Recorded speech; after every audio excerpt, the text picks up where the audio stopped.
Présenter l'autre versant de la mission SpeakMe, la partie prévention, avec l'expérience sur la création de Quick Audit sur la PCO. Donc juste un petit rappel, ma collègue avait déjà fait un bref rappel sur la mission SpeakMe, quand est-ce qu'elle a été créée. Et le volet prévention, nous, il s'attelle à travailler sur la prévention des ISO en chirurgie et les infections associées aux soins en médecine interventionnelle. Depuis plusieurs années, on s'attelle à développer des outils spécifiques pour les établissements de santé, tels que des outils d'évaluation, des grilles d'audit, des aides à l'élaboration de plans d'action et des supports pédagogiques. Les Quick Audit PCO, donc du coup je vais vous raconter un petit peu ce qui s'est passé ces dernières années par rapport à la prévention sur la mission SpeakMe. Au début de la mission, en 2019, a été lancée une enquête sur la préparation cutanée de l'opéré à destination des équipes d'hygiène. Et cette enquête nous a permis, a permis à mes collègues, puisque je n'étais pas encore là, moi, de créer un audit à destination des équipes d'hygiène qui s'appelle l'audit Préop, qui est un audit de pratique, d'observation des pratiques, que je vais vous développer un petit peu après. Et cet audit, il est là depuis du coup 2020, donc chaque année il est là, vous pouvez y participer encore et encore et encore.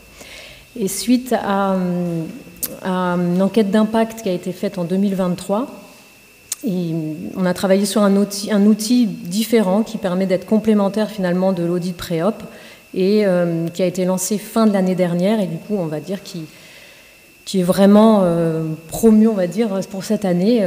On espère qu'on va avoir plein de résultats sur ce Quick Audit. L'audit Préop, c'est une évaluation par observation des pratiques au bloc opératoire. Et depuis que ça a été lancé, donc depuis 2020 jusqu'à 2024, il y a eu 259 établissements qui ont participé, soit en primo-évaluation, soit en réévaluation. Les thèmes initiaux, c'était la PCO et l'antibioprophylaxie. Et depuis 2024, c'est juste la PCO, puisque du coup, un nouveau référentiel d'antibioprophylaxie est sorti et un nouvel outil va voir le jour. La différence des Quick Audits, c'est des audits qui sont utilisés soit pour une réévaluation, du coup, ou pour une évaluation pour des primo-participants, on va dire. Une réévaluation, par exemple, pour un thème plus ciblé qui a été détecté, sur lequel on devait travailler par rapport à l'audit Préop. Donc on a divisé les 4 thèmes en fait en 2 modules. Donc le module 1 qui présente la douche préopératoire, le traitement des pilosités. Le module 2, la détertion et l'antisepsie. On a proposé 2 méthodes d'audit différentes. Une qui se fait par entretien avec le patient et l'autre qui se fait par observation au bloc. Et donc du coup dans 2 lieux différents. Donc celle d'entretien du patient, c'est sur son lieu d'accueil, son lieu d'hospitalisation. Et celle de l'observation au bloc, du coup au bloc opératoire. Donc je vous ai mis les grilles, en fait, c'est des grilles assez classiques, on va dire. Une partie qui est finalement sur la description du service, du patient, les conditions d'audit. Au recto, vous avez la partie sur la douche préopératoire. Au verso, la partie d'épilation. Et on a souhaité rajouter quelques petits bonus, on va dire, sur des questions par rapport à la traçabilité de la PCO ou l'information qui est obtenue par le patient. Parce que c'est des choses parfois qui nous sont remontées avec des vérifications de traçabilité qui ne sont pas forcément faites ou pas vérifiées. La partie sur la détertion et antisepsie se présente de la même façon. Je vais passer rapidement. Donc toujours la partie détertion d'un côté, la partie antisepsie et pareil, une partie traçabilité de la PCO. Donc les modalités, les grilles, elles sont disponibles sur le site du CEPIAS. Ça se voit là, sur le site du CEPIAS, quand vous allez sur l'onglet La mission SpeakMe, après sur les évaluations de la PCO, vous pouvez choisir Audit Préop ou Quick Audit. Et au niveau du Quick Audit, du coup, vous avez toutes les informations qui sont disponibles à ce niveau-là. Les auditeurs, ce sont les équipes d'hygiène en priorité, puisque du coup, c'est elles qui vont piloter cet audit. Mais c'est des audits qui peuvent être confiés à des correspondants en hygiène, par exemple, ou des étudiants infirmiers ou de bloc opératoire qu'on peut avoir en stage dans les équipes d'hygiène sur une semaine. C'est tout à fait des audits qui sont adaptés pour pouvoir être faits pendant cette période. L'audit, il est réalisable toute l'année. Juste à la fin de l'année, n'oubliez pas de nous envoyer votre fichier afin qu'on puisse compiler les données.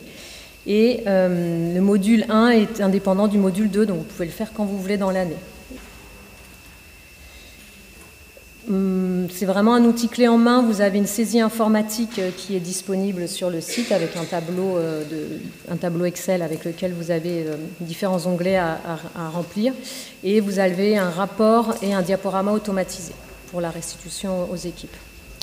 Donc, conclusion par rapport à ce Quick Audit, c'est que c'est vraiment un outil qui va être utilisé pour la réévaluation de la PCO suite à une primo-évaluation de l'audit pré-op, ou alors une évaluation primaire sur un secteur donné, peut-être sur lequel on a envie de faire un point.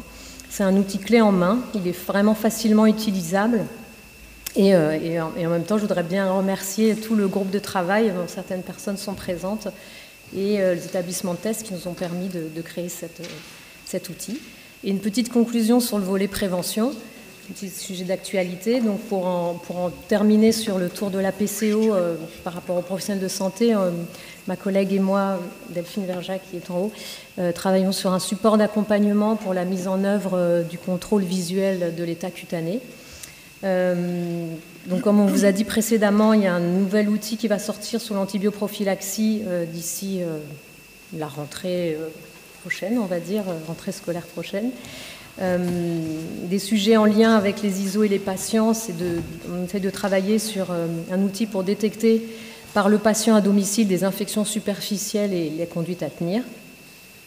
Une enquête en cours quand la mission SPICMI se met au vert. Donc si vous n'avez pas encore participé, on est en train de recenser en fait dans les établissements de santé la transition écologique au bloc opératoire par rapport aux risques infectieux. Donc n'hésitez pas à aller sur le site pour participer à cette enquête.